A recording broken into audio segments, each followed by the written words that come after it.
Dominic Cummings is the wart British politics keeps freezing, slicing, cauterising, only to find it sprouting again with fresh irritation.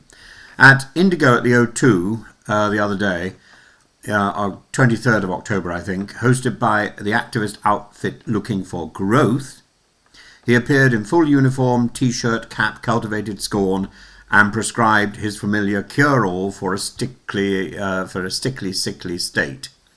The bill itself was real enough. Matt Clifford, Katie Lamb, MP, and Labour's Chris Curtis, among others, an unusual conference come rally that blended start-up bravado with policy insurgency. Cummings' prognosis was unambiguous. The election will not come before 2029, he said. MPs will postpone the nightmare that awaits them. Keir Starmer will be removed next year if Labour keeps leaking voters to the Greens. Kemi Badenoch will be shown the door after the May elections. That's far too late to recover the Conservative Party. This was not an offhand riff. He was trailed the same before. He's said the same things in interviews, complete with the withering aside that Starmer is rubbish at politics. Well, he's not the only one. The topical medicine he offered was familiar. Scrape the ointments off the Whitehall process. Embrace rupture. He derided the decision to cut winter fuel payments as an opening act that made no political sense. A Treasury brainwave that nobody asked for. He described a political class addicted to the news cycle, factional skirmishes, and personal advancement. In culture, he repeated the provocation that the national story of multicultural success is cracking up, a claim crafted to sting rather than to heal. And then the prescription for Reform UK. Nigel Farage is in the driving seat, said Cummings, but cannot remain a one-man band with a packet of fags and an iPhone. Stage a press conference with 10 credible lieutenants. Show the country a cabinet in waiting. The audience didn't need much persuading. Recent mega polling has given Reform the scent of office, with YouGov's September MRP projecting 311 seats in a hypothetical election. And Sky News treating Farage as a plausible Prime Minister in waiting. That model is not a forecast, but it has undoubtedly shifted the weather. The Room told its own story. Wesley Detroit's report captured the crowd: software engineers, civil servants, founders and young professionals who whooped as Clifford rattled through a catechism of British breakthroughs, gravity, evolution, computing, the Post.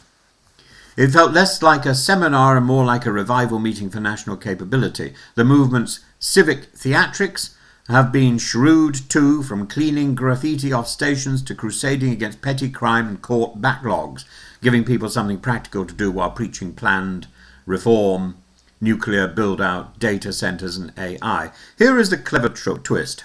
Looking for Growth presents itself as grassroots, but also as a highly literate elite tendency with real leverage. Its figurehead Lawrence Newport cut his teeth on a successful push to ban XL bully dogs and has since turned that talent for rapid mobilisation towards planning and productivity. The O2 event, LFG's bill-in-a-box approach to infrastructure and its patriotic rhetoric are a modern Young Turks movement for a status quo that has mislaid its nerve. And back to our wart, to reference sword in the stone imagery. Cummings insists, though I don't imagine Cummings is ever going to be likely to pull a sword out of a stone, Cummings insists there is an historical cycle. Institutions ossify, elites drift from reality, collapse follows if the gap is not closed. There is a black pill and a white pill, not blue and green, not red and blue. Most societies fail. Britain sometimes finds a way.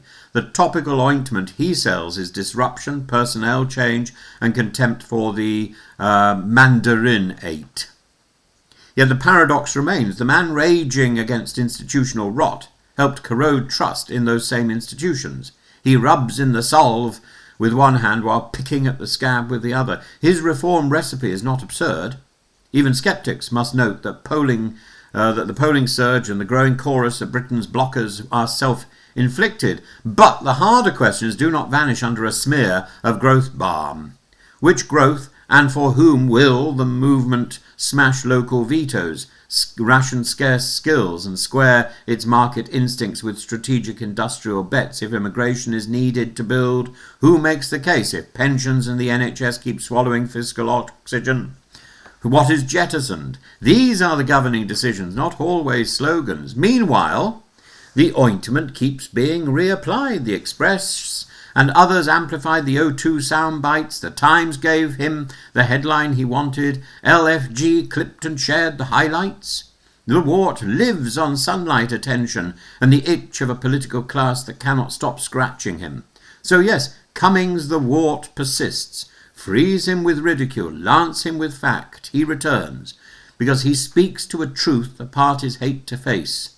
The British state has grown sclerotic, and voters are no longer persuaded by the old creams and the bandages. The question is whether we choose surgery that heals or surgery that scars. Until then, expect to repeat the prescriptions, apply twice daily, avoid contact with reasoned humility, and if irritation persists, consult a better politics.